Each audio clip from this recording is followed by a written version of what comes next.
Movie theaters are desperate to get audiences back into their cinemas. Today we're exploring whether or not If is the movie, if it can bring back the crowds, if it can please families. It's a film by John Krasinski, folks, and we'll tell you why you just might want to stop on by.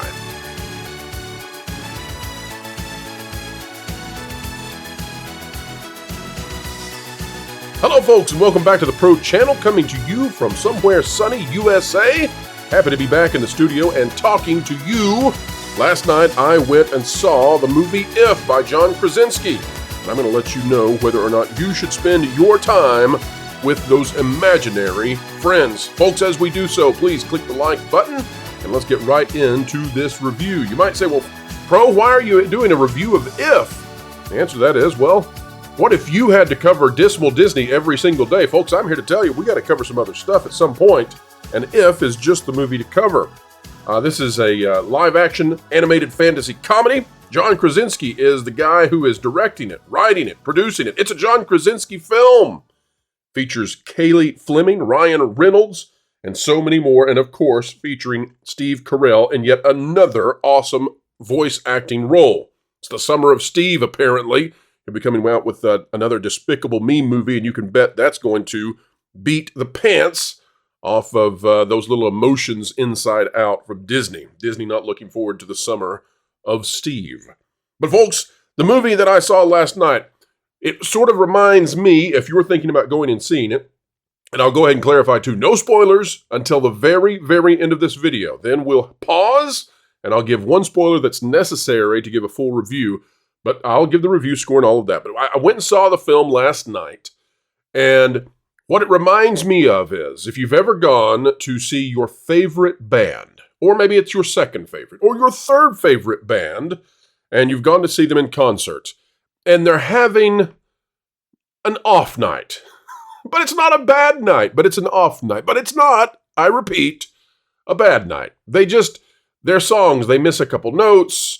They don't quite hit the crescendos that you're expecting. Maybe vocally they're a little tired. And some of the songs they pull out in the playlist are a little weird. But yet, folks, and this is the important part if you're wanting to know whether or not you should go see this film and take your kiddos to see it as well, let's just say the band gives it everything they have. And so even despite them not hitting the exact notes you hoped for, even despite them not reaching the highs that you know they can go to, you still walk away with tremendous admiration and joy because of the effort put into it. And that's what I had to come away with last night from John Krasinski and Ryan Reynolds and Steve Carell and the others. And by the way, Kaylee Fleming, the young lady who plays in this, does a tremendous job as well. But folks, I'm here to tell you, If is not a tremendous, great movie. It starts off kind of reminding you of a film from the 80s, a kid's film from the 80s, and that's a good thing. And then it goes into all kinds of weird directions. It's strangely put together. It's oddly constructed. There are some continuity issues for sure in hindsight. And yet, folks, I'm here to tell you that it's all right. It's a good time.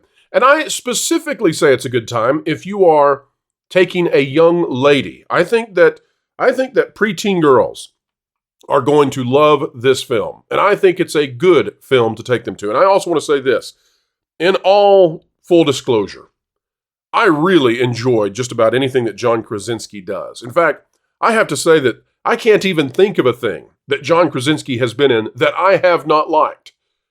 He is tremendously good, I think, at trying to capture the emotions of whatever he's in and whatever he does. And he does that very well here. This movie is made to make you cry, or to the young lady who goes to see it, cry. I don't know that this is going to do well with, on average young boys. I don't know. Maybe they'll latch on to the big purple creature, Blue. Maybe they will, but I don't know so. But I think young girls are going to love this film, absolutely. There's even a little dance number in the middle of the film, and so that's fun. But John Krasinski here gives it everything he has, both in the writing, in the directing, in his acting, and everybody is fully bought into this. It's just oddly constructed, and that is all to serve the purpose of the ending of the film, which we cannot discuss for spoiler reasons. Now, all of this said, folks, the mileage here, I think, is going to depend largely on whether or not you had an imaginary friend. And I don't know how many of you out there did have an imaginary friend. I did not. I never created an imaginary friend. I know perhaps I was just not creative enough. But, when I was a kid, what I would do is I would sit there and I would play with action figures, or I would play with toys, and I would invent stories and movies and episodes in my mind, and I would play those out. And that's what I did as a kid. I did not have an imaginary friend that went around with me. But if you did have an imaginary friend, and this movie prospects forward that perhaps it posits that every kid has an imaginary friend, maybe, not clearly stated, but there's plenty of them. But if you had an imaginary friend, you might connect well with this. For the rest of us who did not, these imaginary friends seem to be stand-ins for childhood or for the heroes of your past. And there, I think, is a very solid story. I also want to give tremendous credit to the film and to John Krasinski for two references that I can talk about here, and I don't think they'll spoil a thing. First up, there's a great reference to Jimmy Stewart and to a film in which he appears. Folks, it's a great reference. I loved it. There's also, by the way, a reference to Calvin and Hobbes. And if you were going to find some sort of axiomatic joy to start off with, if you're going to do an imaginary friend movie, you ought to sit down and read the full catalog of Bill Watterson, of his Calvin and Hobbes comics. Read every one of them. They're the epitome, in my opinion. Calvin and Hobbes is the epitome of comics, of the funny comics from newspapers gone by. Now, that's not to say that I don't like Dilbert. That's not to say that I don't like Charlie Brown and Peanuts or Garfield, but I'm telling you, Calvin and Hobbes is the top of the top of the top.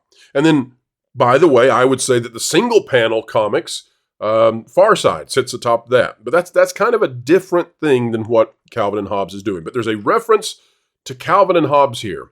And if this is as close as we ever get to a Calvin and Hobbes sort of movie, then I think this was good. I wish we had focused a bit more on something like that, though. A boy and his imaginary tiger, a boy who has grown up who wants to refine his imaginary tiger, I think would have been a more powerful movie. And it doesn't have to be Hobbes. It doesn't have to be Calvin. It can be another type of imaginary friend. But this is the movie that John Krasinski wanted to make. And in that, he does an excellent job. Now, where do I put this movie? Well, it's better than Ghostbusters Frozen Empire. It is not quite as good as Wonka, the latest one that came out with Timothy in it. I'm going to put this movie at a 7 out of 10. And I think that it's going to perform rather poorly over the weekend. I think it's going to come in somewhere between 30 and 40 million at the domestic box office. But then, folks, I'm here to tell you, I think it will leg out tremendously well. I think it's going to have a good hold. I think it's going to do well over the summer, not only because there's a dearth of content, but because I think that audiences of a particular variety are going to really enjoy this. Now, if you're wanting an action film, you're going to be disappointed here. If you're wanting, shenanigans and goofiness, you're going to be disappointed here. Do the imaginary friends, do they capture the imagination of kids? No, they fall short. Most of them. Most of them are background characters and deserve to stay in the background.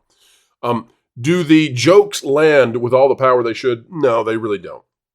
But this is an emotional movie. At least it's intended to be, and I think it will be, for young ladies. And for some young men as well. But young ladies, I think, are going to really, really attach to this.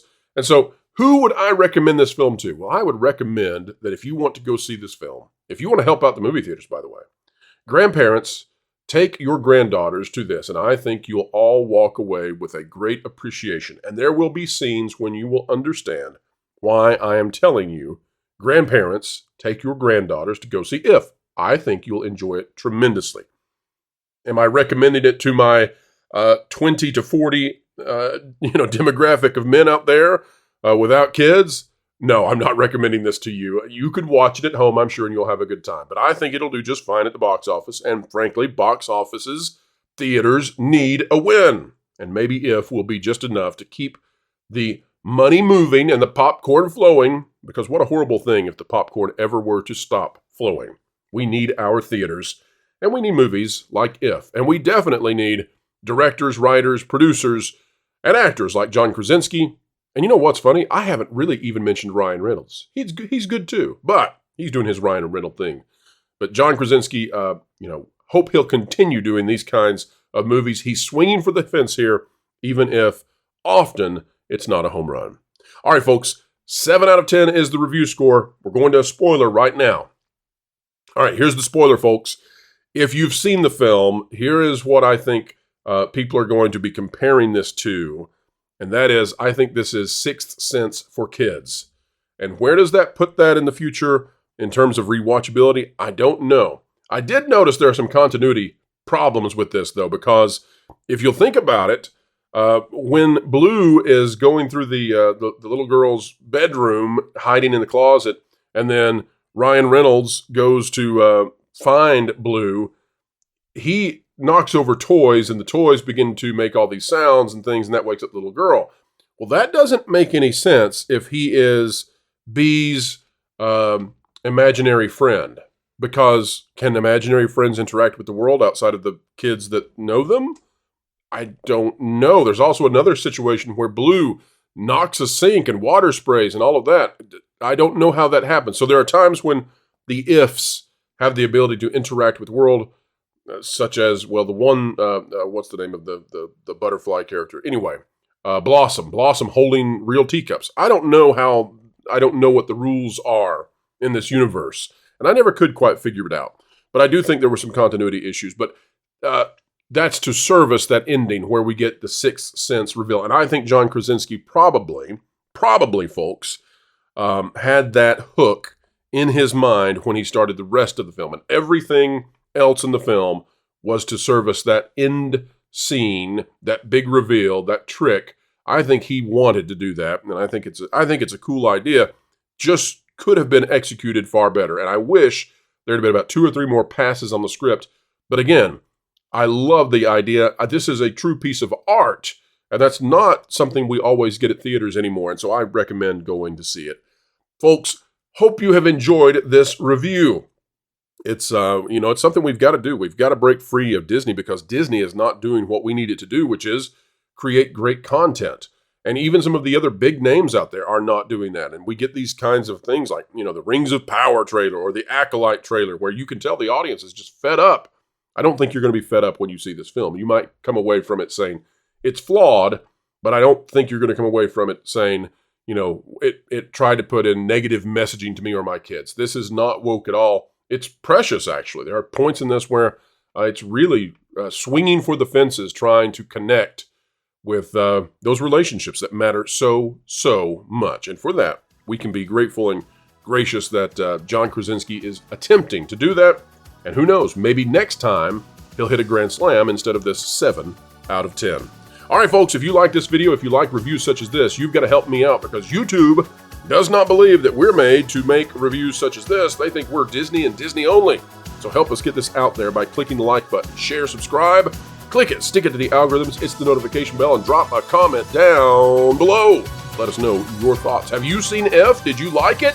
Share your review down there in those comments, and we surely would appreciate it. All right, folks, the Pro Show is live this Tuesday at noon Eastern. We've got Drunk 3PO, also known as Jay, coming to us to talk to all of you about the things that matter in this world and entertainment. We will see you there. Folks, wherever you are and whatever you're doing, keep learning, keep growing, and as always, keep having fun. No ifs about it. Listen up, my brothers and sisters. You've been listening to Phils and Zoes with an agenda to destroy your brain cells for far too long. It's time to change your way of doing things. Hold up. TPP is the place to be. Covering the news, so honestly, it's a team that's cool and tried and true. Ahead of the culture curve, they're trying to keep you. Jonas and Pro, they run the show, and they dragged in the bearded Culture Casino. You got Valiant and Lord and Fourth of Line. Wonderful people, yeah, they're alright. They got weird bringing in people like Floral, but made no mistake with Lorena Creole. Amelia and John, stuttering guitarist, Martin and Tawny, and someone called CMS. Fat Steven makes a bunch of all the graphics. Did I mention a partnership with Bending in the comics? That Sky is a guy, and Doc Matt does the web stuff. There's probably some people I missed. I hope they're not telling you the news. That should be fun. With accurate info that's not been spun, you can figure it out as you will see.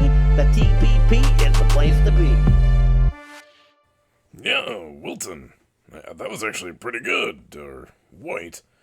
But I think you might have forgotten Vash. Well, he lost all his friends. But it was implied.